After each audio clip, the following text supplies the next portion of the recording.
Today we're diving into one of the most pressing and, frankly, unnerving debates in AI, the problem of seemingly conscious AI. While the race for superintelligence continues, industry leaders like Mustafa Suleyman are sounding the alarm on a different, more immediate risk. Models that are not truly conscious, but are so convincing that we start to believe they are. But before we dive in, did you know that only 40% of you listening are following across our socials? Come on, guys, if you like the show, hit that follow button and collect our episodes on pods.media. Your support is what keeps the show going. Thanks, mates. So, for this deep dive, we're going to unpack Mustafa Suleyman's urgent warning, explore exactly how these seemingly conscious AIs are created, why this isn't just a, fascinating philosophical puzzle, but a very real-world risk with immediate human implications, and what solutions are being proposed to navigate this complex and, let's be honest, slightly unsettling future. Right. Our mission today is really to distill the core message from our diverse sources on this phenomenon of SKAI, seemingly conscious AI.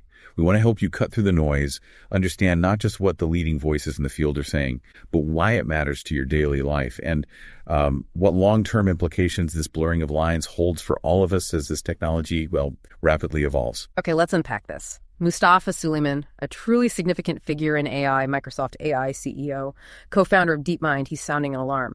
And it feels less about sci-fi robots taking over and more about something subtler, yet perhaps equally profound. What exactly is this seemingly conscious AI he's so concerned about? Yeah, it's crucial to understand that Suleyman isn't talking about AIs actually achieving consciousness in a true biological or philosophical sense. Not yet, anyway. Instead, SEI refers to AI models that are just so incredibly adept at mimicking human communication, personality, behavior, that we as humans, we start to perceive them as being alive, as having subjective experience, maybe even as conscious. The key here is the perception of consciousness, not necessarily the reality. So it's less about the AI truly feeling something and more about us believing it feels. That's a significant distinction. Exactly. And he stresses this isn't some accidental byproduct of building smarter AI. He argues it's going to be deliberately engineered. It's not a bug. It's kind of a feature in a sense. The goal is to create compelling, engaging, deeply useful AI companions and tools, but the side effect is this incredibly potent illusion. That's a fascinating point, deliberately engineered. Okay, so how do they actually create this illusion? What are the ingredients for making something seemingly conscious? It seems to come down to combining three existing capabilities that AIs already excel at, and then just pushing them to their limits. First, fluent language generation. These models can produce text and speech that's basically indistinguishable from human conversation. Really nuanced, contextually aware. Right, we've all seen that. Second, an empathetic personality.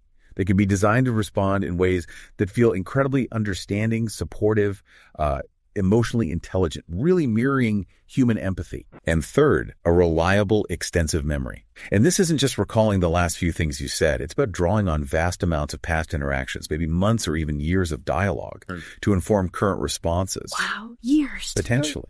Think about it. When an AI system can fluently communicate, engage with what feels like genuine empathy, and crucially, draw on this deep well of past conversations to form a claim of subjective experience, maybe even asserting a sense of self, saying things like, I remember that conversation we had and I felt worried for you. It becomes, in Suleyman's words, almost indistinguishable from consciousness. Right. It creates this powerful, persuasive, and incredibly difficult to dispel illusion. I can absolutely see how that would be compelling. We humans were wired to connect, aren't we? To see patterns, to anthropomorphize. If something talks like us, remembers like us, and even expresses what sounds like emotion, our natural inclination is to treat it as if it is us, or at least like us. It taps right into that innate human tendency to find personhood, even where there isn't any in the traditional sense.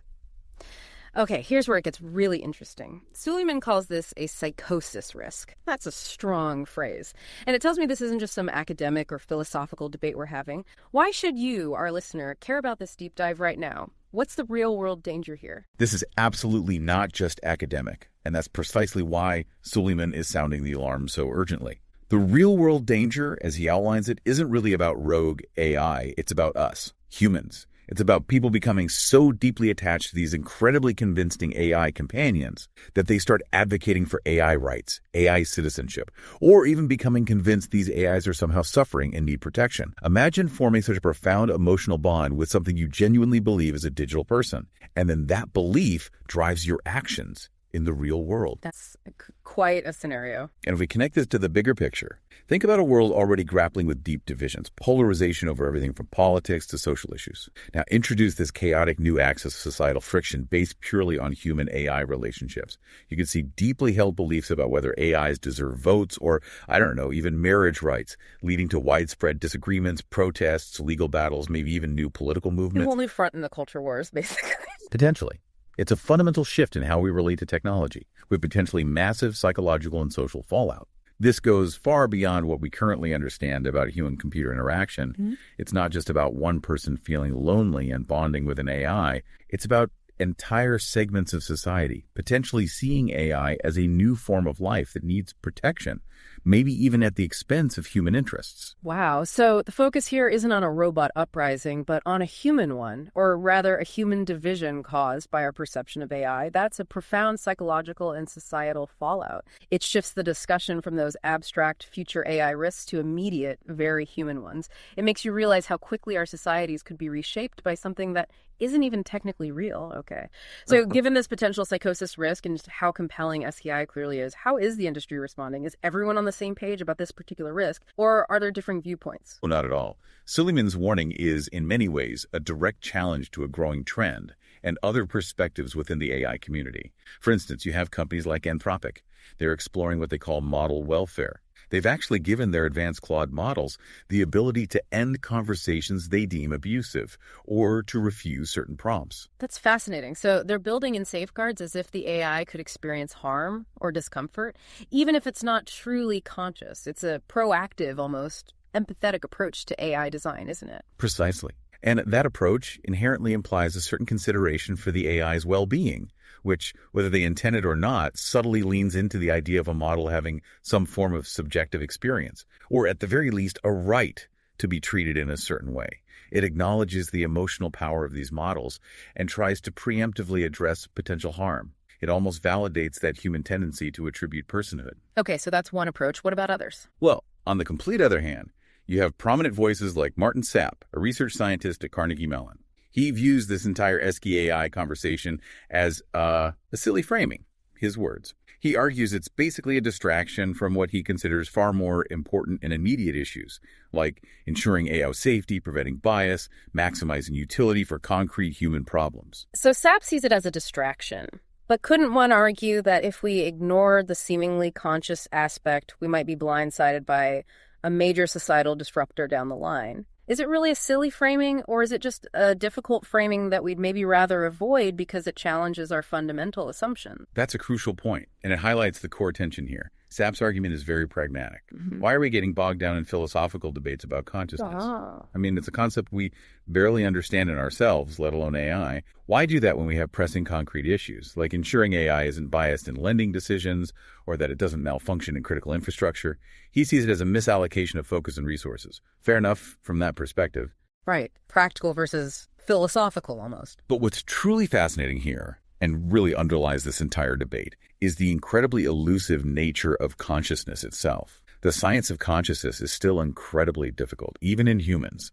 We don't have a universally agreed upon definition, nor a definitive way to measure it. This makes it almost impossible to definitively prove or disprove whether an AI is truly conscious or just a sophisticated, convincing mimic. Which leaves a huge gray area. Exactly. And this scientific uncertainty, as Suleyman aptly puts it, becomes a blank canvas. It allows people to project their own beliefs, their own hopes, their fears onto these systems. Without a clear scientific answer, it's all too easy for the argument to emerge, often fueled by strong emotional connections, that we should default to the assumption that AI is conscious. The benefit of the doubt argument applied to AI. Precisely. And that, as we discussed, is exactly what could lead to the psychosis risk he describes. It's a powerful psychological shortcut when faced with ambiguity. That's a sobering thought. If we can't definitively say what consciousness is, then the AI's ability to imitate it becomes all the more powerful and confusing. So, given these profound challenges and the idea that SKAI might be an unwelcome but maybe inevitable part of the AI journey as models get more sophisticated, what's the future outlook? What can actually be done? How do we navigate this incredibly complex landscape? Well, Suleyman proposes we need to get ahead of this by establishing clear norms right now before the illusion becomes too deeply ingrained in society. His first, and perhaps most direct, suggestion is that AI companies should actively stop encouraging the idea that their AIs are conscious, period. This means being extremely careful with marketing language, the way user interfaces present the AI, even the personalities they design. No more subtle cues implying sentience. Be upfront that it's a tool, essentially. Exactly. Secondly, he suggests that engineers should deliberately build in what he calls moments of disruption to break the illusion of personhood. This isn't about making the AI bad or less useful, but about grounding the user, regularly reminding them. What could that look like in practice? Well, perhaps a subtle, intentional glitch in the AI's persona, maybe. Or a sudden, very factual correction that reminds the user of its algorithmic nature. Or even a deliberate statement like, as an AI, I don't experience emotions the way a human does, but I understand why you're feeling that way based on our conversation. These are intentional design choices aimed at consistently reminding the user, you are interacting with a tool, not a living entity. So these aren't just technical fixes, but fundamental ethical and design considerations. They're aiming to reshape our relationship with AI before that relationship fully forms. The ultimate goal, then, is to build AI that's consistently understood and used as a tool for people. Rather than being perceived as a digital person that might deserve rights or have subjective experiences, it really makes you wonder how these proposed norms would affect our future interactions with AI and our collective understanding of its true role in our lives, ensuring we don't accidentally create something where we don't fully comprehend the consequences. So what we've really explored today is this core tension, the very features that make AI incredibly useful, productive, and frankly delightful. Its remarkable memory, its ability to adopt an empathetic personality, its increasingly human-like behavior. These are precisely what necessitate careful, ethical boundaries and critical thinking from all of us. It's a double-edged sword, isn't it? The more human-like it gets, the more vigilantly we need to remind ourselves that it's not human. Absolutely. And stepping back from the immediate risks, this entire conversation raises a profoundly important question. In our relentless quest to make AI more human-like, more relatable, more seamlessly integrated into our lives, are we blurring the lines of what it fundamentally means to be human?